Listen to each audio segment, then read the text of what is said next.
and I'll tell you where I've been. Ask me who I am and I'll say that I'm your friend. Le fast-food, c'est chic. Aujourd'hui, le burger a remplacé le caviar et les huîtres. Ça vous intrigue ? Nous aussi. Ka-Ling, la plus douce de nos blogueuses culinaires, a mené l'enquête. On regarde.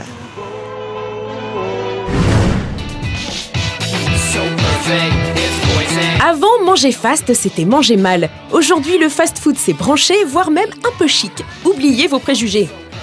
Délicieux. Ka-Ling, blogueuse culinaire sur larapporteuse.fr, a poussé la porte de 2 fast-food trendy. Ici, pas de drive-in, mais des comptoirs devenus de véritables place to be. Vous voyez la queue qu'il y a là ? C'est hallucinant. A priori, c'est juste pour un burger. Donc, je vais aller voir ce qu'il y a de spécial. Ka-Ling a repéré un client dans la queue. Évidemment, elle a choisi le plus beau et lui a demandé « Pourquoi tu viens manger ici ?» Là, je reviens des États-Unis, j'ai pas vu un pain aussi bon que celui-là. C'est moi le burger vulgaire. D'accord, c'est un peu le burger chic, quoi. Du coup. Ouais, on peut dire ça, on peut dire que c'est un peu le burger chic. Et le truc que je pourrais dire, c'est au lieu de m'écouter parler, il faudrait venir tester. Ouais, d'accord, c'est ce qu'on va faire. Exactement. Ok. Ah bah oui, c'est pour ça qu'elle est là, Ka-Ling. Elle a donc rendez-vous avec Alexandre de Big Fernand pour un cours de burger. Oui, tout s'apprend. Écoute, j'ai préparé pour toi un petit peu de matériel. Tu vas avoir une casquette, un bel uniforme. Même si le resto est chic, on reprend ici les codes du fast-food. L'uniforme est de rigueur. Quelle est la différence du coup entre ton burger ici et celui qu'on pourrait trouver chez une marque qu'on ne citera pas? Alors, la grosse différence pour moi, c'est les produits. Les produits sont frais, on en travaille énormément effectivement ici au restaurant, on les prépare nous-mêmes, comme nos frites, comme nos sauces. Ce serait bien qu'on en fasse ça ensemble. Toi, tu veux connaître quelques secrets? Tout à fait. Très bien. Pour faire un bon burger, il y a plusieurs secrets. Voici le premier. Alors, c'est le pain de notre boulanger. C'est une recette qu'on a travaillée avec lui, c'est une recette exclusive. On est parti de zéro pour ce pain-là. Et donc, il est frais tous les matins, il est livré avant chaque service. D'accord. Ensuite, la viande. Donc, tu vois, là, on est sur une pièce charolaise, on la découpe nous-mêmes, on la prépare nous-mêmes. Et bien sûr, ici, on sait cuire la viande. C'est un moment très important, on va caraméliser la surface de la viande. Donc on va la compresser pour faire ressortir les sucs de la viande afin de provoquer cette caramélisation. Donc après... Qu'est-ce que tu mets dessus là? Alors là c'est un assaisonnement maison. C'est un assaisonnement secret. C'est secret. La poitrine fumée. Alors la poitrine fumée, elle doit être légèrement croustillante. Qu'est-ce qu'il y a dans ta petite sauce là que je vois là? Alors ça c'est une sauce barbecue. Une sauce barbecue qu'on a revisitée.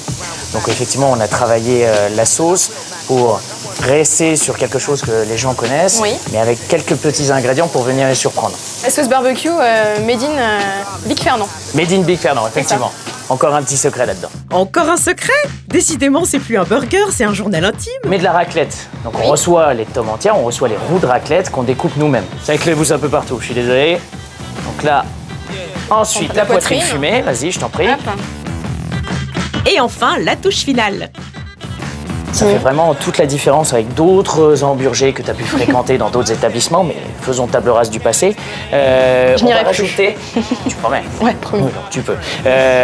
On va rajouter de l'herbe fraîche. Ça va vraiment apporter cette petite touche de fraîcheur. Tu vas voir, en fin de bouche, c'est très intéressant. Donc là, en l'occurrence, avec la sauce barbecue, nous, l'herbe que l'on préfère, c'est la ciboulette. Hop, es-tu prête? Oui. On y va. Instant solennel, on recoupe. Et ton hamburger est prêt. Qui dit fast-food dit papier craft. Il ne faudrait quand même pas rompre avec les bonnes vieilles habitudes. Bon appétit. Merci. Ka-Ling est un peu déçue, elle n'a pas eu de jouet dans son Happy Meal, mais bon, le goût compense la déception. Délicieux. Le pain est succulent, il est bien croustillant à l'extérieur. La viande, elle est juste hyper goûteuse. Et puis on sent bien le fromage. La sauce, c'est vraiment une tuerie. Dommage que ce soit une recette secrète. Mais le fast-food, c'est pas seulement le burger. Le nouveau mets à la mode, c'est le gyoza. Le quoi? Le gyoza.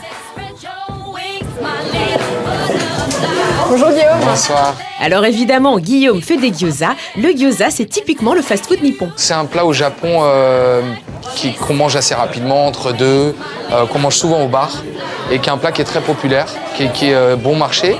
Et nous, on a essayé de le rendre un petit peu, de le retravailler, de le rendre plus prestigieux, plus chic. Plus chic, plus tendance. Alors comment fait-on pour rendre un ravioli japonais chic? On On utilise un cochon de Dordogne qui est fourni par la boucherie des Noyers, Ouais. qui est aujourd'hui la meilleure boucherie parisienne, que vous pouvez retrouver même dans les grands restaurants. On utilise le même. Et après, il y a l'assaisonnement qui est fait par le chef avec lequel je travaille en fait au départ, qui est le chef du Passage 53, qui est notre restaurant étoilé. D'accord. Donc après, il y a la c'est une recette star. voilà, qui est faite par un grand chef aussi. Évidemment, ce cochon de Dordogne n'est pas cuit n'importe comment. On met un filet d'huile, un léger filet d'huile en dessous, mais c'est pas une cuisson dans l'huile, c'est ce qu'il y a de bien.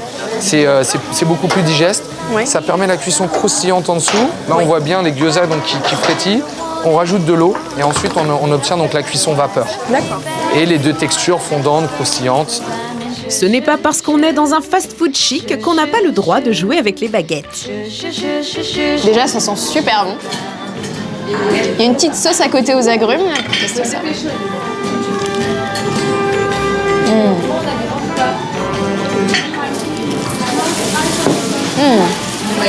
12 gyoza encore. Manifestement, Ka-Ling est aux anges. Promis juré, elle n'ira plus au drive-in.